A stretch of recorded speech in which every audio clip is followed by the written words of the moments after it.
Hi guys, welcome to cherry explains. तो मरजान और सारे घर वालों के सामने ना सच सामने आ जाता है। तो मरजान अपनी माँ को कहते हैं कि माँ, अगर आप इस चीज़ के लिए झूठ बोल रही हैं तो प्लीज़ इस चीज़ के लिए प्लीज़ झूठ मत बोलिए। ये सच है या नहीं, ये सच बता दीजिए। फिर ना आतिश भी उसे कहता है कि ये आप क्या कह रही हैं नरमिन, मिस नरमिन, ये सच है या नहीं। फिर वो बोलती है कि जो भी मैं कह रही हूँ वो मैं सब सच कह रही हूँ। और बिनाज भी अपनी बेटी को ऐसे इशारा कर देती है कि ये सब सच है। फिर ऐसे ना जमाल भी कहता है कि ये सच कैसे हो सकता है। हाँ, मतलब ये सच नहीं हो सकता, ये कैसे हो सकता है। और असली की मॉम ना ऐसे हो जाती है कि सच बताओ मुझे, तुम झूठ बोल रही हो, तुम झूठ बोल रही हो। तो आतिश आकर ना उसे पकड़ लेता है और मरजान पकड़ लेती है अपनी माँ को। तो उसकी माँ बोलती है ना कि जो भी हो, तुमने मेरे साथ बहुत कुछ किया, अब तुम सहो। और ना मतलब असली की मॉम ऐसे रोने लग जाती है और बोलती है कि प्लीज़। फिर ना जमाल भी कहता है कि अगर मिस नरमीन ये चीज़ झूठ है तो प्लीज़ मुझे सच बता दीजिए। वो बोलती कि चुप रहो, सब चुप रहो, और मुझे अकेला छोड़ दो। जो भी है मैंने सच बताना था, मैंने सच बता दिया। वैसे भी ये चीज़ मेरे लिए भी बर्दाश्त करना बहुत मुश्किल है। इस औरत ने ही मेरे बेटे को मुझसे दूर किया था और अब ये मेरे सामने आकर रो रही है। ये नहीं होना चाहिए था। मुराद मेरा बेटा था, भले ही तुमने उसको जन्म दिया था बट स्टिल वो मेरा बेटा है, मैं उसकी माँ हूँ। और इतना कहते ना उसकी आंखों में से बहुत ज़्यादा ऐसे पानी आने लग जाता है और वो रोने लग जाती है। फिर वो बोलती कि तुमने सिर्फ उसको जन्म दिया था और कुछ नहीं लगती तुम उसकी। और आतिश भी ना उसकी तरफ ऐसे देखने लगता है कि अब इस चीज़ के लिए नरमिन, उसको भी लगता है कि झूठ नहीं बोल रही। फिर वो बोलती है कि अगर मुझ पर तुम्हें यकीन नहीं हो रहा ना तो जाकर ना आतिश से पूछ लो। तो फिर आतिश फिर अपनी माँ को ऐसे पकड़ लेता है और जमाल भी आकर पकड़ लेता है और बोलता है कि शांत हो जाइए, प्लीज़ शांत हो जाइए। पर असली की मोम ऐसे रुकती नहीं है, वो बोलती रहती कि तुम झूठ बोल रही हो। वो बोलती कि नहीं, झूठ बोल रही हूँ मैं सच बोल रही हूँ। और फिर उसके बाद ना वो सब लोग ऐसे देखने लग जाते हैं कि ये कैसे सच हो सकता है। फिर नरमिन भी उसकी तरफ देखने लगती है। फिर वो बोलती है कि ये सच कैसे हो सकता है नरमिन, ये सच नहीं है। तो नरमिन बोलती है कि अब तुम पर है ये चीज़, अगर तुम्हें यकीन करना है तो करो, अगर नहीं करना तो मत करो। अगर तुम नहीं भी करोगी तो सच बदल नहीं जाएगा। मूरत को तुमने जन्म दिया था पर वो बच्चा मेरा था, उसको पाला पोसा मैंने था। और इतना कहते ही ना मतलब वो ऐसे हो जाती है कि ये कैसे हो सकता है। और मरजान भी उसकी तरफ देख रही होती है। फिर वो बोलती है कि तुमने अपने हाथों से मेरे बेटे को छीन लिया और अपनी आंखों से उसको मुझसे दूर किया। और तुम्हारी आंखों के सामने ही वो मुझसे दूर गया है, ये सब तुम्हारे सामने है। और मरजान बहुत ज़्यादा ऐसे रोने लगती है और बोलती है कि माँ देखो, अगर इस चीज़ के लिए आप झूठ बोल रही हैं तो प्लीज़ बता दीजिए। वो बोलती है कि मुझे भी नहीं पता था, मुझे भी अभी पता लगा है। और जिसको मुझ पर यकीन नहीं है वो जाकर हाइदर से बात कर ले, मुझे भी हाइदर से ही पता चला है। तो असली की मोम ना उन सबको वहीं पर छोड़कर चली जाती है। और जो आतिश है वो जमाल को बोलता है कि जमाल तुम इसके साथ जाओ और इनको अकेला मत छोड़ना। और ना वहीं पर मिर्ज़ान को भी ऐसे फ़ील सा होने लग जाता है। तो आतिश उसको बिठाता और बोलता है कि क्या तुम ठीक हो। वो बोलती है कि मैं कैसे ठीक हो सकती हूँ आतिश, क्या क्या सच सामने आ रहे हैं मेरे, और मैं कैसे ठीक हो सकती हूँ। और ऐसी सिचुएशन में तो मैं बिल्कुल भी नहीं ठीक हो सकती। तो आतिश ना वहीं पर वो बैठा रहता है और मरजान ऐसे रोने लगती है और बोलती है कि ये कैसे हो सकता है। मेरा दिल, मतलब मेरे दिल के अंदर कुछ हो रहा है, ये कैसे हो सकता है आतिश, ये सब सच मुझसे कैसे छुपा सकते हैं। मैं ऐसी फैमिली सच में कभी नहीं चाहती थी। मैं ये चाहती थी कि एक फ़ैमिली में कोई भी झूठ ना हो, और हमारी फैमिली में तो सब कुछ ही झूठ है। क्या मैं बहुत ज़्यादा मांग रही थी। तो बुराक भी ना उसके पास आकर बैठ जाता है बेचारा। यार I feel so bad for बुराक ऑल्सो। मतलब मेरे को ना मतलब ऐसे फील होता है कि मतलब एक बाप था वो भी ऐसा निकला बेचारे का, राइट।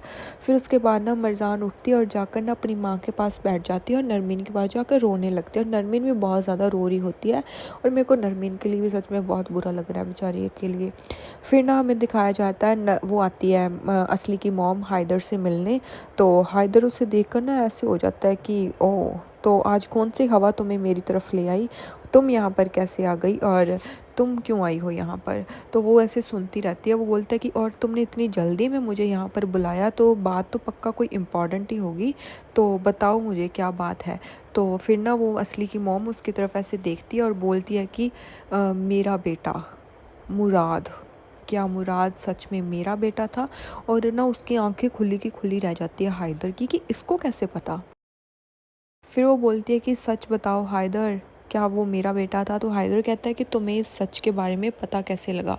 वो बोलती है कि कैसे, क्या कैसे? वो बोलता है कि ये सच तुम्हें बताया किसने? तो वो बोलती है कि ये सच क्या बात बात कर रहे हो सच की? तुम ये बताओ कि ये सच है या फिर नहीं? फिर ना वो मतलब हाइदर उसकी तरफ ऐसे देखने लगता है और वो बाहर से ऐसे बोलती है कि सच बताओ मुझे, सच। तो हाइदर फिर ना उसकी तरफ फिर से ऐसे देखने लगता है पर कुछ बोलता ही नहीं है। फिर वो बोलता है कि अगर तुम चाहती हो कि मैं तुम्हें सच बताऊँ तो मैं तुम्हें सच बता दूँगा, पर मेरी एक कंडीशन है। वो बोलती है कि क्या? वो बोलता है कि तुम्हें मेरी ज़िंदगी की गारंटी लेनी होगी। वो बोलती है कि ऐसा मैं कुछ नहीं करूँगा।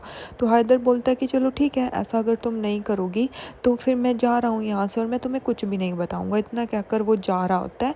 तो वो बोलती है कि ठीक है, सच बताओ मुझे, क्या मुराद सच में मेरा बेटा था? तो वो बोलते हैं कि हाँ, मुराद तुम्हारा बेटा था। जिस दिन नरमिन ने अपने बच्चे को जन्म दिया उस दिन हमारा बेटा सर्वाइव नहीं कर पाया। और उस टाइम मैं और अहमद किसी मतलब अकाउंट को सेटल कर रहे थे। फिर ना वो बोलता है कि मैं और अहमद कुछ देख रहे थे अकाउंट्स वगैरह। तो वो बोलती है कि इस चीज़ों की बात मेरे सामने अब मत करो, सीधा पॉइंट पर आओ, जो मैं तुमसे चाहती हूँ पूछना। वो बोलता है कि उस टाइम फिर मेरे आदमी ने मुझको फ़ोन किया कि आपका बेटा जन्म लेते ही पूरा हो गया है। और फिर जो मैं पहले ये काम नहीं करना चाहता था, फिर बाद में मतलब जब मैंने तुम्हारा बच्चा देखा तो फिर मैं उसको अपने घर पे ले आया, बस यही काम किया मैंने। वो बोलती है ऐसे ज़ोर से, हाइदर, हाइदर ये तुम कैसे कर सकते हो? तुम मेरे बेटे को कैसे लेकर आ सकते हो हाइदर? तुम मेरे बेटे को मुझसे दूर कैसे कर सकते हो? और वो बहुत ज़ोर ज़ोर से रोने लगती है। अब मेरे को इसके लिए भी बुरा लग रहा है, गाइस मेरे को सबके लिए ही बुरा लग रहा है, पता नहीं क्यों।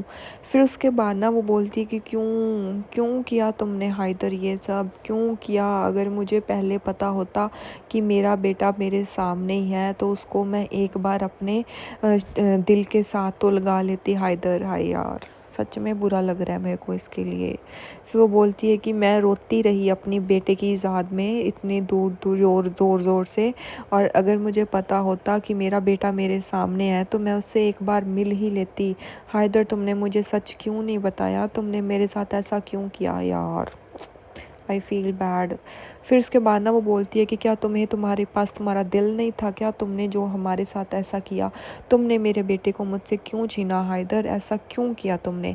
पर ना वहीं से फिर पुलिस उसको आकर ऐसे ले जाती है।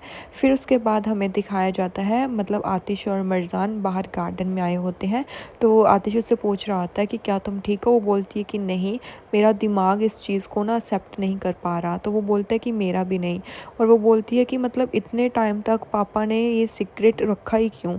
ये चीज़ मतलब मेरे लिए बहुत ज़्यादा हो रही है। मेरा भाई नहीं था। और ना मतलब वो देखने लगता है आतिश उसकी तरफ। फिर वो बोलती है कि मेरा भाई मुज़ियम हानिम का बेटा निकला।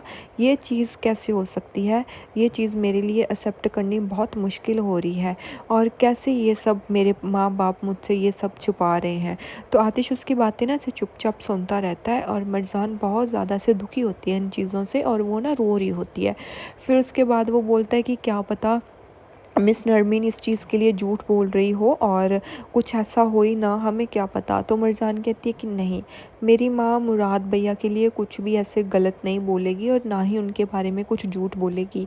ये पक्का सच है। और मैं अपने पापा के बारे में तो कुछ बोल ही नहीं सकती, उनके बारे में तो मैं जो भी सोचती हूँ सब कुछ ही झूठ निकल रहा है, तो उनकी चीज़ के बारे में तो मैं बिल्कुल भी नहीं सोच सकती।